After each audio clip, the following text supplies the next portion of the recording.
Hello, hello, Aries Collective. Ako po si James from James Tarot PH. Ito po ang inyong weekly reading for Feb 23 hanggang 28. Nasa dulo na po tayo ng Pebrero, no? So ano po naghihintay sa inyo sa huling linggong ito ng buwan na ito. Okay, so we will see. Let's start. Inhale and exhale. Holy Spirit, Spirit Guides, ibigay natin sa mga mahal kong Aries ang mga mensaheng dapat nilang malaman para sa linggong ito. In your overall energy, meron po kayong the Justice card, beautiful.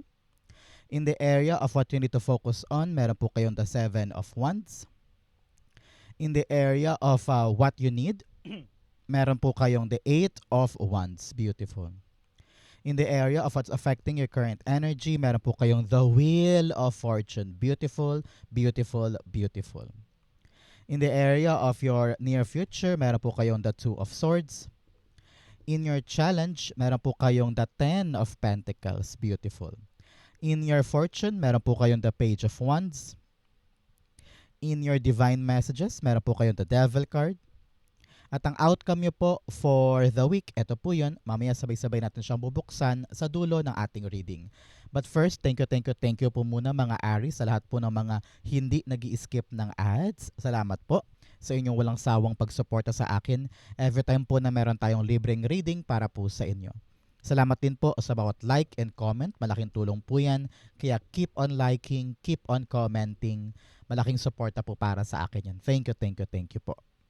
So, in the background of your reading, meron kang the Three of Pentacles. This week, Aries, kayo po yung tinatawag ng yung spirit guides to really show off. Ipakita mo yung galing mo, ipakita mo yung husay mo sa kabila ng takot o sa kabila ng aalinlangan because you fear like baka ma-reject ka o baka mapahiya o baka feeling mo hindi ka pakinggan.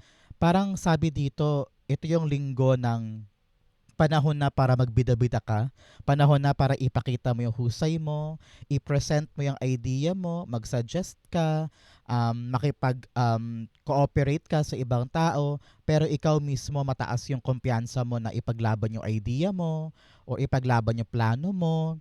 Meron din sa inyo parang panahon na para to show off yung project na matagal mo nang inaasikaso. Nakita ko dito na panahon na para umangat ka and the right people in your life will listen to you, will value you, and also will applaud you, no? Talaga namang pupurihin ka dahil pinakita mo yung husay mo, yung galing mo. Panahon to para talagang I don't know why.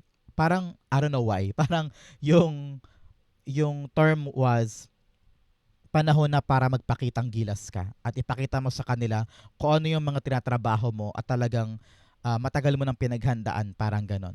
So stand out ka dyan and work with these people. Talaga namang napakaganda ng outcome ng inaasikaso mo ngayon. Okay? So bigyan natin ito ng card of the week. Meron kang intuition. Listen to your intuition. It never lies. Pag alam mo yung kung ano yung dapat gawin, pag meron kang kutob or naramdaman tungkol sa isang bagay o sa isang tao, pakiramdaman mo yan, pakinggan mo, at actionan mo. Okay? Napakaganda nito. Your intuition will tell you how to cooperate, how to makibagay, or kung paano gawin yung isang bagay. Listen to yourself. Okay? Especially in your core energy, meron kang justice card. Kitang-kita ko dito na parang ang sabi sa akin ng yung spirit guides, panahon na ni Aries para siya naman, parang ganon. It's all about you having this divine justice na parang pinagkait sa'yo before. Noon nagpaubaya ka, noon nagparaya ka, noon nag-sacrifice ka about something. And now parang ikaw talaga yung aangat eh. Ikaw naman yung bibigyan ng tsansa para mapuri, para ma-promote, para mabigyan ng best employee of the month o kaya ikaw naman yung nasa spotlight, kumbaga. At yun ay hustisya para sa'yo. Kasi ginawa mo lahat ng makakaya mo eh. You're very good follower, marunong kang sumunod, marunong kang makipagkompromiso, Lahat ng bagay sinusubukan mong balansehin para magkaroon ka ng magandang andar, 'di ba? Sa trabaho man 'yan, sa karera o sa pamilya, ginagawa mo lagi yung tama. Para sa iba, para sa ikabubuti ng lahat. Kaya ngayon parang kitang-kita ko dito yung reward sa'yo. Okay? May darating sa yung magandang harvest this time at ito'y bunga ng good karma na binibigay mo palagi. So, listen to your intuition, especially sa mga action mo today, okay?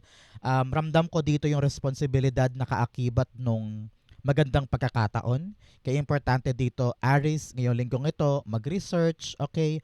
Hindi pwedeng kikilos ka lang basta-basta. Kailangan talaga pinag-isipan, binutingting mong mabuti, you make sure na bawat hakbang mo ay nag-ugat sa isang malalimang pag-isip para bawat hakbang tama. Okay? Clarify natin to. Justice cards being clarified by... Narinig ko rin dito para may approval ka from someone na may higher position. Either bibigyan ka na ng document or approval for something or legal documents sa talaga namang ipagkakaloob na sa'yo. Parang ganon. So congrats on this approval and magandang bunga ng inaasikaso. Okay? Justice?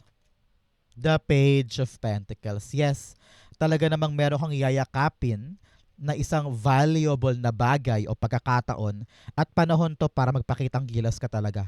This is the right time for you to show them all na, sige, kaya ko to, sige, gagawin ko ang lahat, I will prove to you all na itong blessing na to ay hindi ko sasayangin. Chance ko na to para may angat ang buhay ko. Kaya every step talaga pinag-aaralan mo. Kung ito man po ay legal things or legal documents pagdating sa pag-abroad or interview, maaring ganyan. Or baka may exam ka or training, sabi dito, i-prioritize natin to, aralin natin mabuti para magbunga sa atin. Parang ganon. So kung ano man po yung inaasikaso mo ngayon, Aries, ha, good luck, good luck. Gawin mo lang talaga yung mga tamang paraan. Huwag mo sayangin yung pagkakataon, tutukan mo ito because talaga naman yung hustisya dadapo sa'yo. Okay? So Aries, tanungin kita ngayon, ano tong mga inaasikaso mo na gusto mong i-prioritize at naghahangad ka ng magandang bunga? Comment down below, i-manifest na natin yan para sa'yo yan. Okay? Congrats po. In the area of what you need to focus on, meron po kayong the 7 of Wands. Sinasabihan ka dito, Aries, na yung spirit guides na defend, defend, defend. Kung ano yung posisyon mo, kung ano yung responsibilidad na nakaatang sa'yo, panahon talaga to para maging mas matapang ka, kumilos ka. Hindi pwedeng hindi ka prepared. Hindi pwedeng bara-bara lang or ganito na lang, ganyan na lang, okay na yan. No. It comes with deep preparation and also kahandaan ng puso't isip sa laban na ito. Kung ito man ay sa work-related or sa negosyo mo or sa love life mo, panahon to para panindigan mo yun talagang alam mong dapat gawin. Okay? You know what to do. You're the best person para asikasuhin yan. Sa kabila ng maraming tao sa paligid na maaring question sa'yo o mag-test sa'yo, panahon to para maging mas matibay, mas malakas, at saka tackle mo yung issue head-on. Laban, sugod. Ipakita mo na kaya mo to. Okay? And sabi dito, kayang-kaya mo siyang ipanalo kasi parang right timing talaga eh. You're on the spotlight, people are looking at you, kaya talagang wala kang choice kundi lumaban, gawin yung tama, mag-excel. Okay? Very important to and good luck sa mga laban mo this week kasi nakita ko dito na sa umpisa nakakatakot pero sabi kayang-kaya mo naman daw. Kaya huwag ka nang matakot. Okay? Clarify natin yan. So kamusta ka ngayon, Aries? Ano yung mga... Sorry ha, medyo malat tayo today. Kamusta ka ngayon, Aries? Kamusta po ang mga laban ninyo sa araw na ito? Ano po mga pinagkakaabalahan nyo today? How are you? How are you? Comment down below. 7 of Wands being clarified by the Empress card. Yes, kung ano daw itong binubuo mo, nililikha mo, pinoproduce mo, no? Panindigan mo daw ito. Marami kang mga test na kailangan paglabanan. Pero sabi dito, kaya yan. Yakang-yaka mo yan. Hindi mo kailangan matakot, hindi mo kailangan mag-alala. Kasi whatever you're trying to create, alam ng yung spirit guides na kayang-kaya mo. At you have the power, you have the ability para siya'y malikha. Kaya huwag kang basta-basta mag-give up or bibitaw porket maraming mga issue or obstacle, kayang-kaya mo yan lagpasan. And you are on the top of the world. Ibig sabihin, tanaw na tanaw mo lahat ng aspeto patungkol sa ginagawa mo. Kaya keep on doing it, keep on fighting. You're on the spotlight, kayang-kaya mong mapanalunan yan or mapagtagumpayan yung magandang bunga. Okay? So congrats, palakpakan for you. In the area of what you need, meron kang the Eight of Wands. Si Eight of Wands, sinasabi dito ng yung Spirit Guides Aries na lahat daw ng action natin kailangan nakatutok sa isang bagay. Example, ikaw ay nagbabalak maging singer, no? So may contest sa kabilang bayan, balak mong sumali next week halimbawa. So, lahat ng kilos mo today, dapat daw nakatutok sa ikagaganda ng isang bagay. Example, yung ang pagiging singer. So, hindi ka masyadong sisigaw today, iinom ka ng salabat, mag-exercise ka ng vocal cords mo, o kaya papracticein mo yung mga kanta mo. Kung meron kang trabaho sa araw, i-schedule mo yung araw mo para mabigyan mo ng time yung pagkanta. Mga ganon. So, you need to analyze your schedule, analyze your work, analyze your lifestyle para makatumbok ka doon sa iisang bagay na gusto mong ma-accomplish o gusto mong matapos.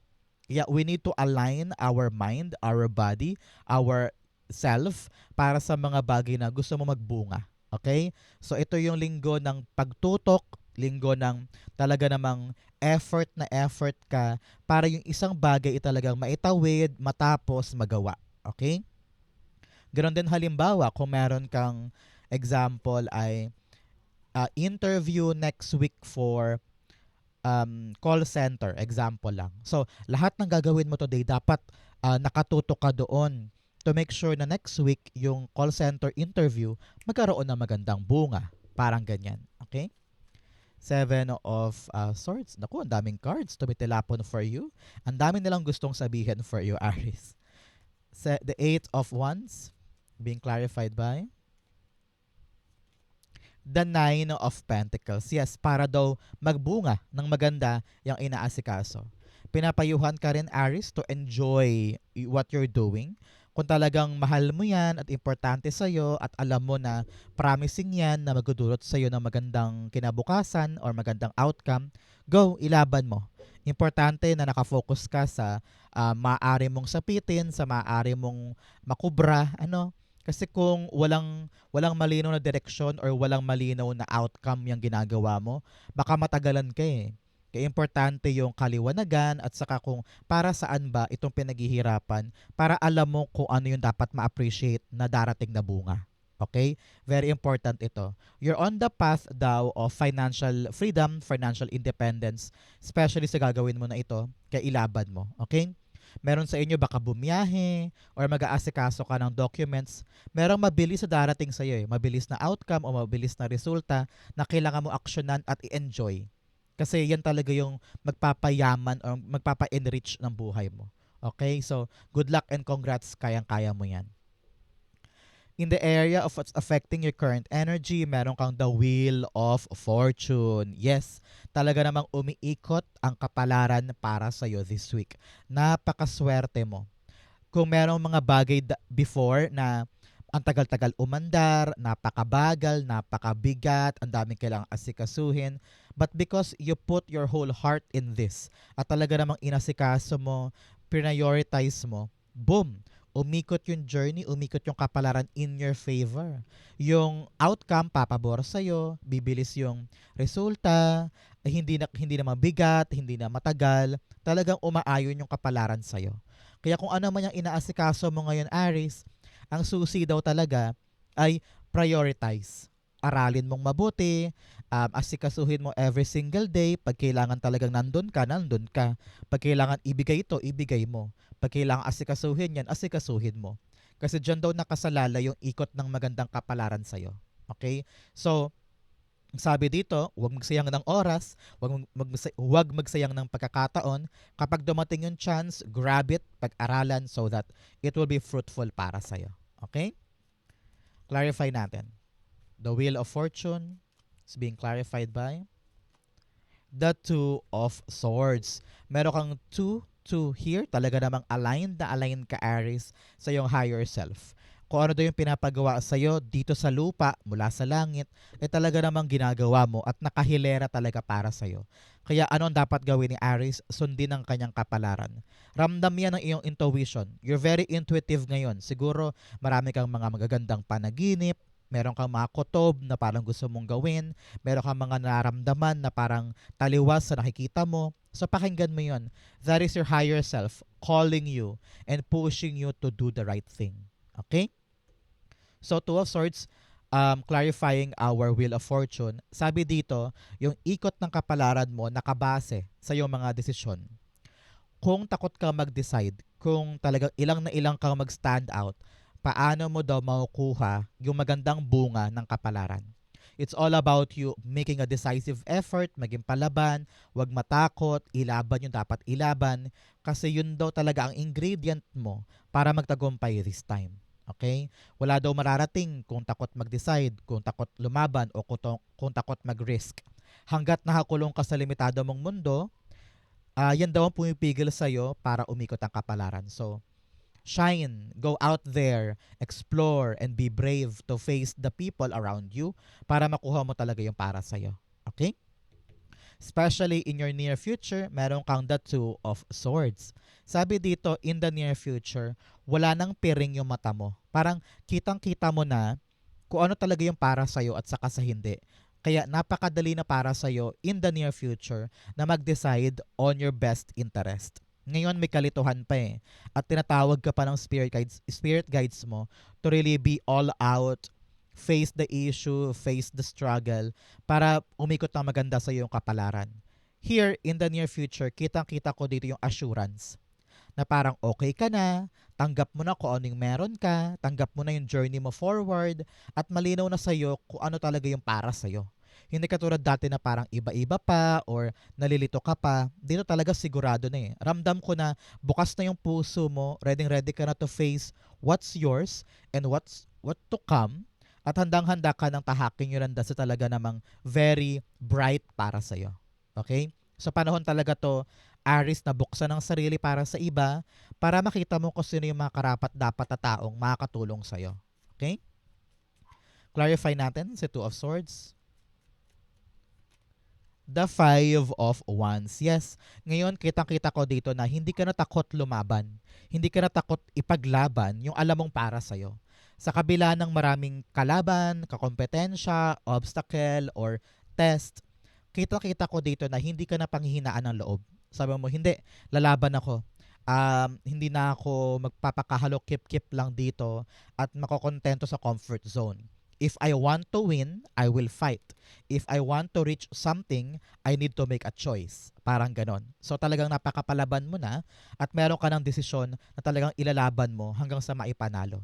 Kaya huwag kalimutan makipagtulungan kasi these people can really help you moving forward. Okay? In your challenge, meron kang self-compassion and confront your fears. Sabi dito, maging mabait ka sa sarili mo ha. Kailangan ikaw ang unang kakampi ng sarili mo pagdating sa mga laban sa buhay. Kaya don't talk negatively about yourself. Okay? Sabi rin dito, confront your fears. Lahat ng mga takot, labanan, komprontahin. You need to really focus and enjoy your journey para maging madali sa'yo at magaan sa'yo ang ilaban siya at buuin yung gusto mong buuin this time. You need to make a decision to fight forward lagi. At diyan mag-uugat yung magandang ikot ng kapalaran mo. Okay? In your challenge, meron kang the Ten of Pentacles. Sabi dito, Aries, ng yung spirit guides, panahon na for you to really think for long-term things. Okay? Yung mga bagay na permanente, sigurado, pangmatagalan. Halimbawa, ipon, relasyon, yung negosyo ninyo, o kaya yung trabaho mo, dapat isipin mo, teka, pangmatagalan ba to? Kasi kung hindi, bitawan ko to. Kung ano yung mga relasyon or ugnayan na parang feeling mo nag-fluctuate o paiba-iba, parang kailangan mo nang isipin na, huy, seryoso ba tayo? Ano bang label natin? Ito ba ay, meron ba ako mapapala dito for the next 5 years or 10 years? Ano yung nakikita mo sa future mo with this person or with this job or with this negosyo? Kailangan malinaw sa'yo yan para alam mo na hindi ka nagkasayang ng oras at panahon. Okay? Very important ito. Clarify natin. Ten of Pentacles. Nakita ko rin dito, panahon na para i-prioritize daw, Aries, yung mga mana, lupang pinaghahatian, property na binebenta, or kotse na gustong bilhin. Nakita ko dito na may legal documents kang hawak na kailangan mo daw asikasuhin. Maaring maintenance to or for retirement o kaya mga loan, kailangan daw asikasuhin para long term ay planchado na. Okay? Tumilapon, Ten of Swords, Ten of Pentacles rather, the Three of Wands. Meron kang hinihintay na magbunga at maganap na pang long term. Tanaw mo na kitang-kita mo na na parang aayusin ko to, gagawin ko to, ito yung pangarap ko. Sabi dito, ano ba yung concrete move na ginagawa ni Aries para matupad yan? Meron ka bang ginagawang effort to make this happen? Panahon na daw para i-revisit mo yung mga ginagawa mong effort kung lumalapit ka ba sa katuparan niya or lalo ka napapalayo. Time na for you to really move forward and take action on something that is long term. Okay, Aries? Importante yan. In your fortune, meron ka pong miracles. Expect the wonders to emerge. Maniwala ka, may milagro sa buhay mo. Kung ngayon nahihirapan ka, darating din ang divine justice, aandar din na mabilis ang lahat-lahat, at makukuha mo rin yung mga desires mo. Kaya maniwala ka lagi na may milagro at tutulungan ka ni God. Okay? You also have solitude. In silence, peace prevails. Yung mga moments daw na mag-isa ka kapag natutulog, kapag bago matulog, or kapag naliligo, o kaya sa garden, o kaya habang nasa biyahe, yung mga moments of silence na talaga namang you have your time for yourself. Gamitin mo daw yan para mag-isip, para mag-reflect, para magpahinga pansamantala, para ma-realize mo at makita mo in bigger picture yung kinakaharap mo. Kasi kapag relax ka, diyan talaga papasok sa'yo yung mga kaliwanagan at mensahe mula sa langit na parang, okay now God, I know what to do. Kaya para mangyari yon, kailangan talaga hanapin mo at gamitin mo yung mga moments sa tahimik ka at mag-isa ka. Kasi diyan talaga papasok yung kaliwanagan. Okay? Sa fortune, meron kang Page of Wands. This is really a good news, Aries. Meron kang yayakapin na bagong bagay. Maaring new job, new sideline, or new position, maaring ganyan. Or merong isang pagkakataon ngayong linggong ito na hindi mo kayang i-ignore, hindi mo kayang layuan, or hindi mo kayang bitawan or atrasan. Kitang-kita ko dito, this is a positive news. Isang magandang balita na makakatulong sa'yo. Kaya gamitin mo yung intuition mo ngayon para lumaban, para kunin yung chance, para magkaroon ng magandang resulta moving forward. Nakita ko dito, sabi ng yung spirit guides, parang naiilang ka eh. Either isa tong magandang posisyon, pero parang takot ka because other people ay parang tataasan ka ng kilay or questionin ka. Pero sabi dito, sa'yo binigay eh. Sa'yo yung spotlight eh. So, grab that chance, grab that opportunity na maaaring magpaangat sa'yo. Okay? Hayaan mo na yung ibang tao. Ang importante, ikaw, ikaw, ikaw. Kaya do your best for your improvement, for your growth. Okay? Page of Wands. The King of Cups. Yes, this time around, gamitin mo daw ang isip mo kaysa emosyon. Okay? Alam ko may mga takot ka, may mga alinlangan ka, may inhibitions ka, kaya parang nahihirapan kang yakapin itong bagay na ito na pinapresent sa'yo. Pero sabi na yung spirit guides, aralin mo lang, try mo, subukan mo lang. Mag-explorer ka naman this time, mag-experiment ka, subukan mo lang yung isang bagay, wala namang masama dyan, pero wag mo daw samahan ng emosyon. Isip muna para magkaroon ka ng lohikang paraan at magawa mo yung tama. Kasi pag puro daw emosyon, lalo ka nahihirapan eh. So, use your head this time. Okay, Aries? Para ma-accomplish mo yung isang bagay at magawa mo ng tama. Okay? Good for you and congrats po. Claim mo yan para sa iyo yan. In your divine messages, meron kang your dreams need a practical plan. Kung meron ka daw plano ngayon, paalala sa iyo, Aries, ay kailangan daw practical. Ano ibig sabihin nun? Dapat kaya mong gawin, kaya mong simulan, kaya mong ma-accomplish today, paunti-unti lang. No? Ibig sabihin, pag kaya, yung paunti-unti, practical yan.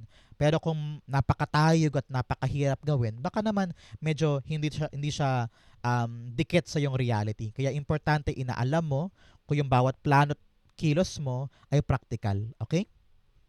You also have don't let your pride get in your way. Babaan mo daw ang ego, babaan daw ang pride. Make sure na marunong kang makisama, makinig, meron kang time to really makipag-banter o makipagtulungan sa ibang tao.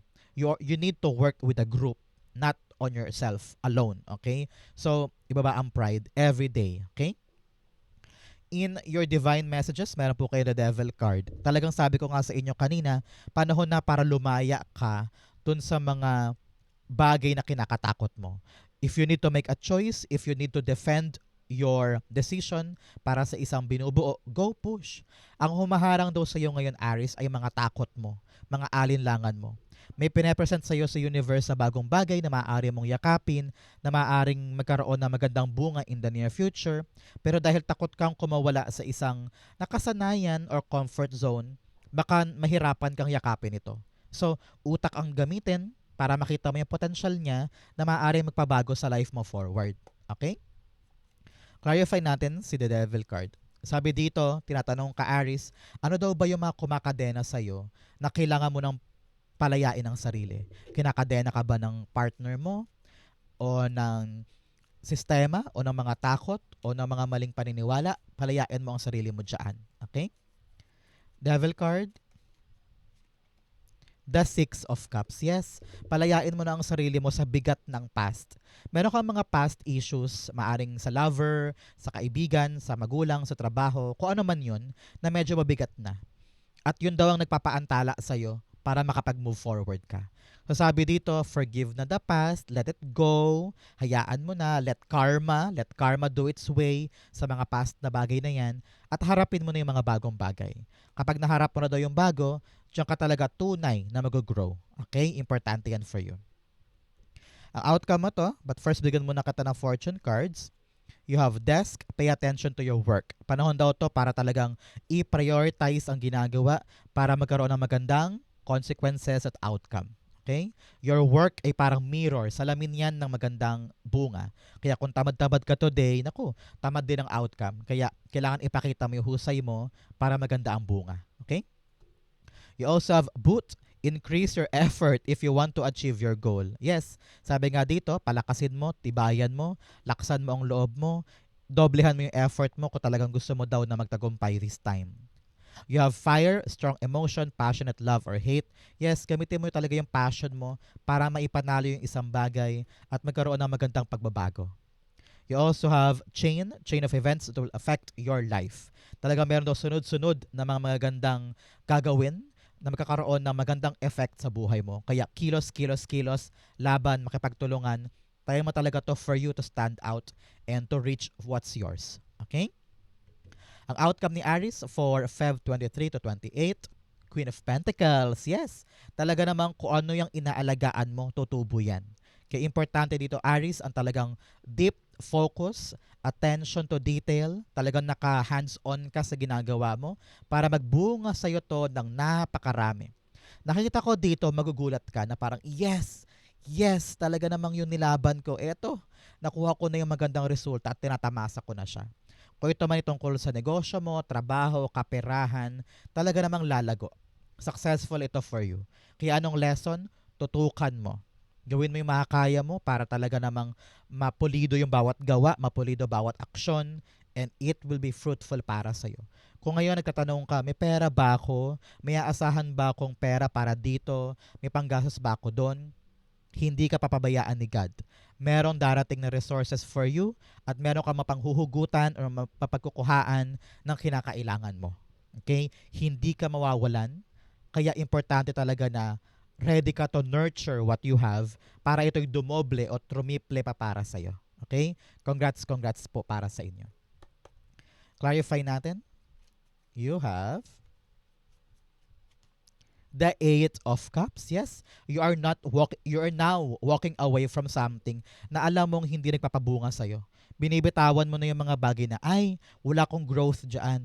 Ay, hindi ako lalago dito. Ay, nagkasayang ko ng oras dyan, ipipera ko na lang. Parang ganon. You are now seeing your value. At ngayon, aalagaan mo na yung mga bagay na alam mong magudulot sa'yo ng prosperity, abundance, and talagang totoong biyaya. May panghahawakan ka na kumbaga. Kaya ready ka na and brave enough ka na to leave something behind na alam mong hindi para sa'yo. At iyayakapin mo na talaga yung bagay na promising it will give you the good life. Okay? So congrats Aries, napakaganda po ng Feb 23 to 28 po. So comment down below kung naka-resonate po kayo, ha? Thank you Holy Spirit, Spirit Guides for the clarity and messages na dapat malaman ng mga Aries today. Thank you po for watching hanggang dulo. I love you. This has been James for James Tarot PH. God bless everybody.